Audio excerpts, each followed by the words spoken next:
nhớ sau ná cho phong như cho lên cho từ nấu nồi của tụi chị chạy muốn gì lúc ta la chả bùa nhớ trở họ luôn trong Roseville, California ná nấu nồi xã tuân chi sẽ dục bột tàu cái chị cầu cho muốn nọ họ chọn chọn sai thế sẽ dục bột tàu đã chi ná Dragon fruit ha. Nó là này, có đi pa cho nó sư đó có xa bọc cá. Đi pan chúa. Nó chỉ đùa chỉ đùa á, ít đùa nữa.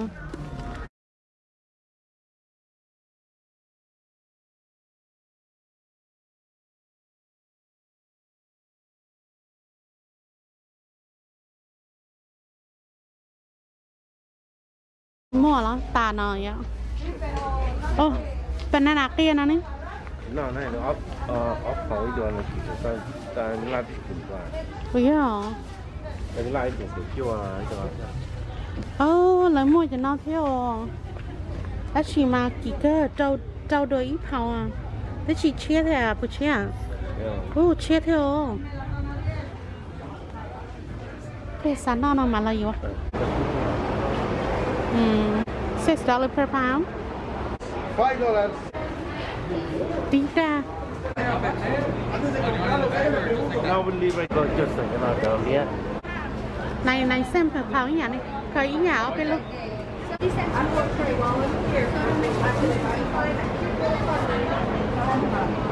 Cho nó là hoa trộn là peach mà nó mua chợ tới kia. Chợ tới nó. Nếu con chỉ tốt lâu trời. Họ nó với họ đu họ nó mong gì thay phổ ta liền. First time we saw it. Nhớ rồi à, chụp bây giờ lúc nào giờ xa để này, cụ thể cụ tụi này chơi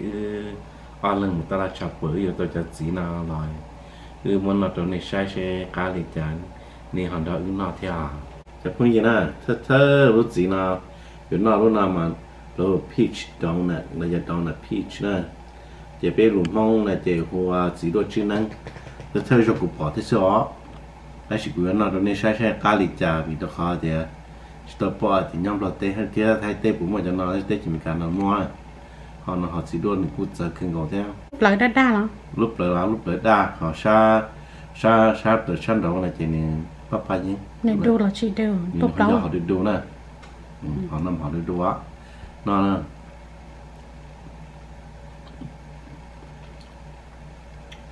cá đi tiêu họ cá đi chả họ nó là cá mua thế sao sọp hơn nè họ nó là cá gì rong sao sọp cái nào cái giò cái sự kiện nhưng mà ta nè cá gì là câu à cá gì họ nó mà cái giờ nó tự nhiên cá gì nó chỉ họ xì bay nhân nữa nè nên bên trên cho nó tỏ tới farm market cho nên cho tôi mua nè họ nó mà cá gì nè cá gì thì mình mua họ nó còn nào mà lúc thì lúc nào lúc chỉ đốt xò nè, nếu cô lia thì đó chỉ mà lúc nào chỉ đốt tục lâu chỉ chờ nhìn rồi chụp lâu tại mà nó nè, nếu cô giờ đâu là peach ý dạng cô,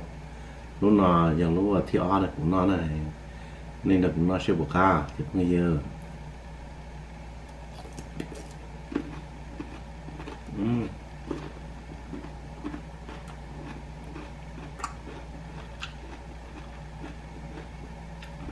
nhưng mà cá thì nó chỉ mình chỉ chua hàng cá chỉ hàng nào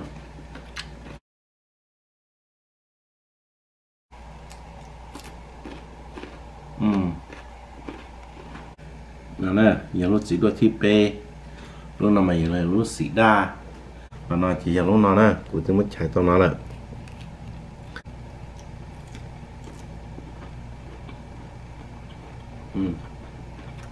cá đi này muốn chỉ cho thấy chỉ cũng rong chỉ chua hả lúc nào của tôi này chế của tao lười giả chỉ cổ thế này là do hai tiệp fruit thế nó giờ mango nó giờ mango mẹ cá gì hả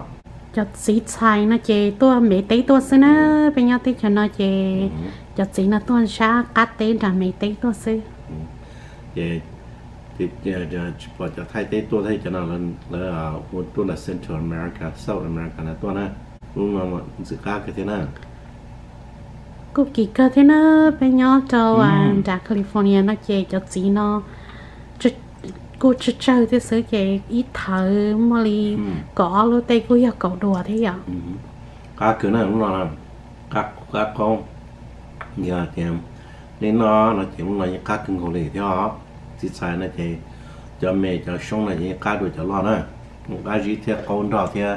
nó là xíu cứng hồ này cho nó nè chế tụi mình chế cũng muốn cho tao luôn mình gặp các hai ya đây là mong gì tao đồng là gì mà quá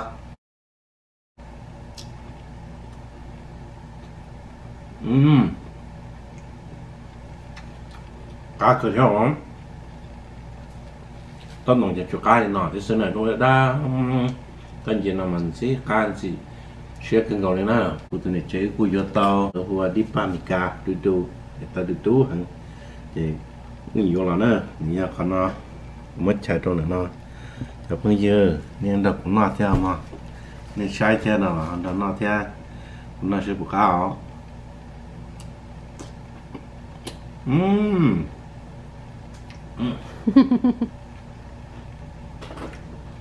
nhưng mà cá sẽ hấp rồi đó do cá thì tiền đó nhưng mà cá nữa tôi đi làm cái nó mà cá hàng cái phần yếu của tao cho nó xử lý chi tiết lâu nè thế thì mình làm nó cũng mua thế cho nó mình cho tôi sa Ponda Florida là Texas Florida ya là sa là tôn đông thế sao thế thằng của tôi thay thế tôi theo ta sử dụng bao để tôi học từ từ từ tôi nhớ là thế tôi nhớ là thế tôi thế tôi Hawaii tôi theo tôi Hawaii tôi nên đọc của nó nè thì bên chuyện nào kể cho mọi người lúc nào mà xử lý chi tiết lâu à thì lúc thay thì hôm mang ngon nữa nè thì lúc mong kể chuyện thì xử lý chi sớm thì nên đọc của nó cho mọi người cá nữa cá cười thế hả? Nếu cô chỉ kỳ hình thế ít phao nó chỉ cô giờ lên tới bảy đùa thế sự lúc chạy mua nó chỉ kỳ lúc thế bên đấy chỉ riêng nhau phi cơเลยnè tích cho nó nè giao làm nó nè cho nên chỉ làm dài nè thế chỉ mình cả nó chỉ là mua thiết sát tôi rồi cho ta là nhớ là ta là ý gì thì phần trong là cho làm dài là tôi thay thế tôi sợ nó sẽ bỏ khá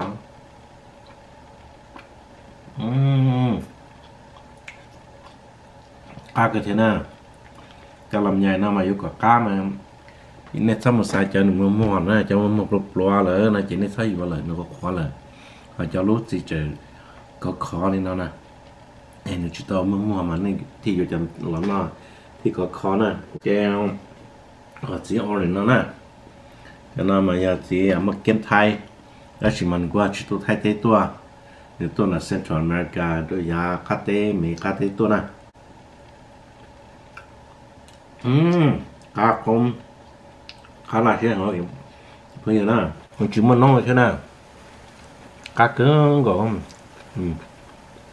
sự sẽ cần gọi cho phong yêu và cho nên sẽ là họ tôi sai theo nên sẽ là mình đã cũng nói theo mà thì nhớ trong này sẽ là theo thầu cà phê sẽ xin đi đồ đâu để đầu theo cho phong mình bây giờ phong yêu nên tôi phát sai là nên họ bắt subscribe theo họ sai theo họวันนี้是叫人到从这读，我叫啊。nhớ này lúc stay thì nhớ này lúc tết chờ này họ mua chỉ có đá chi thế nào nên mua đá chi là họ bắt thay cho ra ở YouTube để sẽ để ship dầu say nè họ nhớ trong đã California thì summer thì mua cho chị trong nó chứ nè cho chị nó mà nhưng mà tỏ ta la chào tuổi thì lấy cái xưa họ cái giờ ta la là những tàu những nhà thế chứ mà ta la chào tuổi này thì bây giờ là cho xa tôi thế này chỉ nhưng mà chia ra